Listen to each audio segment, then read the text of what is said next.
Welcome to this hour's international news. Let's hear the headlines first.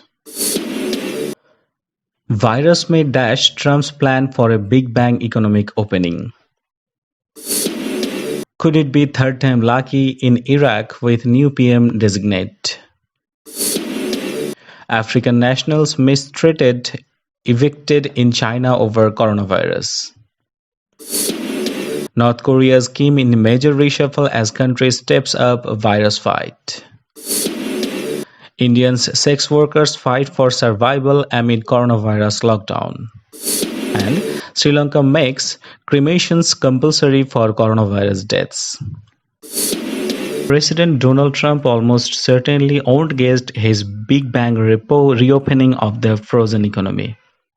His hopes for a sharp rebound in the summer of his re-election year are likely to be dashed by the signs of a virus that is highly contagious, for which there is no vaccine and no proven therapies. Furthermore, many states, governors, and big city mayors so far retain more public trust over the management of the crisis than Trump, are nervous about a premature end to stay-at-home orders. Trump cannot simply force them to open up, and the administration itself appears far short of the readiness required to reopen the country safely. Mass testing capabilities needed to underwrite a staged return to normal life before the pandemic is contained are nowhere near needed levels. There is also no sign of a government plan for how vital functions like air and surface transport can safely resume without triggering a new wave of mass infections. After two previous candidates failed to form a government, hopes are high among Iraq's political elite the spy chief Mustafa al-Kadhimi will be able to complete the task. Al-Kadhimi's nomination was announced by President Barham Salih on Thursday at a ceremony at Al-Salam Presidential Palace in Baghdad as representatives from the majority of Iraq's political blocs watched on. Moments earlier, Al-Khadim's professor, a former Nafaz governor and leader of the Nasser parliamentary bloc, Adnan al-Julfi, announced the withdrawal of his candidacy. This came weeks after former Communications Minister Mohammad Alawi also stepped aside in the face of strong rejection from influential potential political groups and an anti-government protest movement, which had forced the Prime Minister Adel Abdul Mahdi to step down in December after only a year in office.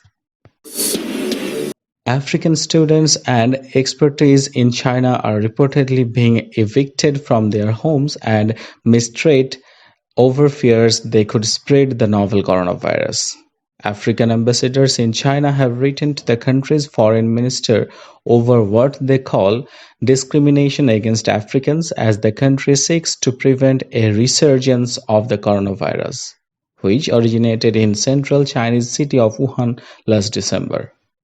Several African countries have separately also demanded that China address their coronavirus certain situations that Africans, in particular in the southern city of Guangzhou, are being mistreated and harassed.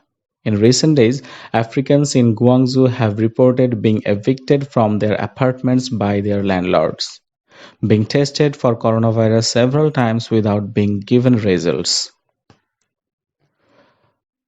Having brought murder under control, the original outbreak centered of the city of Wuhan, Beijing is now concerned about imported cases and is stepping up security of foreigners and coming into the country and tightening border controls. It has denied any discrimination.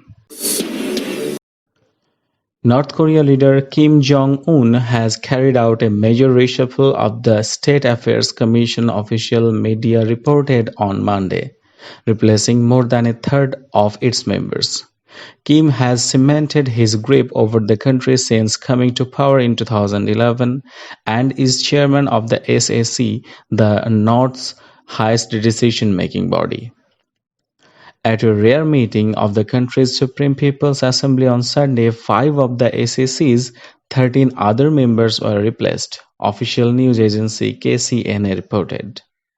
The rubber stamp parliament met a day after King presided over a governing party Politburo meeting where he called for strict measures to prevent an outbreak of the new coronavirus. A cabinet report submitted to the assembly reiterated the North's insistence that not a single case of coronavirus has been reported in the country. State emergency anti-epidemic campaign will continue to be intensified to prevent the spread of coronavirus, the cabinet reports. The Indian government's decision to impose a strict lockdown in an attempt to curb the spread of the new coronavirus last month has triggered a mass exodus of migrant workers from cities as economic activity came to a standstill. But for thousands of sex workers living in cities across India, there is nowhere to go. The loss of income overnight has plunged one of the most vulnerable and marginalized groups into the depths of anxiety and depression. Bonidas from Kranti, an NGO that works with the children of sex workers in Mumbai, arranged a pass from the police and rushed to the narrow lanes of South Mumbai's city, one of the oldest, biggest, and densest red light areas of India. When she got to the taxi, women emerged from their homes and crowded around her. My heart sank. I only had 100 ration packets for the number of women coming from them general in several hundreds, she told Al Jazeera. The police kept making announcements asking the sex workers to keep a distance, but it was not possible. Minutes later, the ration was over. Sri Lanka has made cremations compulsory for coronavirus victims, ignoring protests from the country's Muslim population, which says the rule goes against Islamic tradition. 3 Muslims are among the 7 people who have so far died from the infectious disease in the country. Their bodies were cremated by the authorities despite protests from relatives. The corpse of the person who has died or is suspected to have died of COVID-19 shall be cremated, Health Minister Pravati Vanina said on Sunday. The decision has also been criticized by right groups. At this difficult time, the authorities should be bringing communities together and not deepening divisions, South Asia Director Biraj Pantatik said earlier this month.